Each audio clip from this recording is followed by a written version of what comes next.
Assalamualaikum warahmatullahi wabarakatuh. Perkenalkan, saya Putri Septiana. Saya dari Prodi Kedokteran Universitas Mula Warman. Saya angkatan 2020. Saya dari kelompok Periodensia dan nama suci saya adalah Marginal Growth. Nah, jadi di sini saya sudah bersama Kak Iva, Kak Syarifah Awalia Rahman. Nah, beliau ini adalah kakak asuh 2019 saya. Nah, selamat sore Kak Iva. Sore. Oke, baik. Jadi di sini nanti saya dengan Kak Iva akan sharing-sharing mengenai tips dan trik manajemen waktu belajar. Saya ingin bertanya ya Kak ya, gimana sih Kak tips belajarnya biar kita itu bisa efektif belajar gitu ketika di FK? Kan kita tahu kalau di FK itu banyak sekali referensi yang harus dibacakan, banyak buku-buku yang tebel-tebel gitu. Silakan Kak Iva. Oke.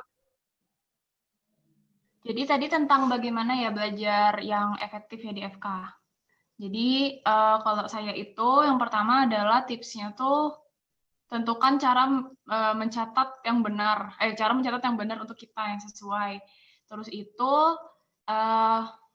mungkin waktu belajar, kemudian ada mungkin juga bagaimana kita membagi waktu dengan kegiatan yang lainnya gitu, supaya ketika kita belajar itu tidak merasa ada beban secara psikis gitu.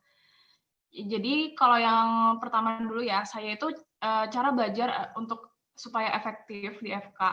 Jadi karena materi di FK itu kan memang banyak banget. Jadi kita memang harus mengatur strategi gimana supaya kita bisa memahami materi yang banyak itu dalam waktu yang relatif singkat. Karena yang kita tahu,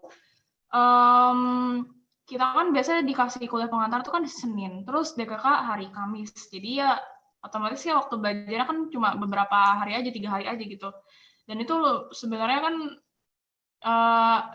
agak kurang untuk belajar materi FK yang sangat-sangat banyak. Jadi kalau saya yang pertama adalah maksimalkan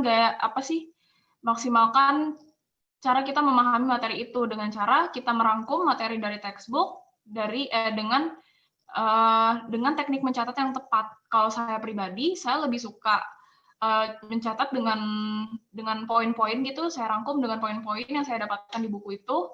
Kemudian materi yang kita catat, kita tutup buku, kita pastikan kita bisa menjelaskan isi catatan kita tanpa melihat, terus juga dengan kata-kata yang sederhana. Karena biasanya tuh kita tuh kalau mau belajar efektif, itu tuh biasanya harus lebih melibatkan seluruh indera kita gitu. Jadi tidak hanya membaca, tidak hanya mata gitu ya, tidak hanya indera visual, tapi juga gunakan indera mendengar kita gitu. Jadi selain kita merangkum, kita juga menjelaskan kembali, ataupun kita juga bisa nonton video-video di YouTube. Kalau kita memang sudah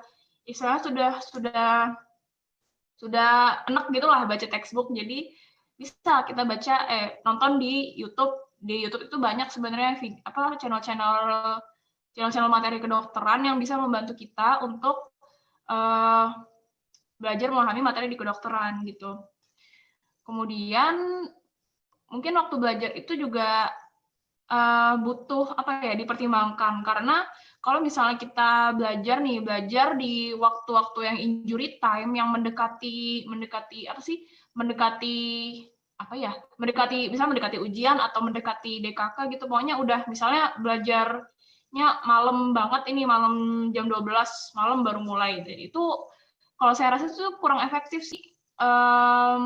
Pasti gitu loh, di alam bawah sadar kita tuh ada kayak merasa beban gitu, kita tuh dikejar waktu gitu. Jadi kadang tidak terlalu terfokus kepada materi yang ingin kita pahamin gitu. Sementara kalau kita belajar dari jauh-jauh hari, ya kita merasa lebih tenang gitu ketika belajar, tidak ada beban psikis dikejar waktu gitu. Jadi bisa lebih menghayati gitu belajarnya, dan materinya bisa masuk lebih maksimal. Kemudian ya penting juga sih mungkin kalau soal waktu ya, itu untuk penting juga kita membagi waktu belajar dengan urusan-urusan yang lain, kayak misalnya urusan rumah tangga, terus urusan organisasi, atau urusan yang lain-lain gitu. Saya cukupkan sampai di sini ya, Kak. Terima kasih sebelumnya Kak Iva sudah menyempatkan waktunya. Oke, semoga buat teman-teman semua nanti pengalaman yang di-sharing oleh Kak Iva semoga bisa bermanfaat untuk kita semua. Dan saya mengucapkan, saya mohon maaf apabila perkataan saya atau perbuatan saya ada yang salah.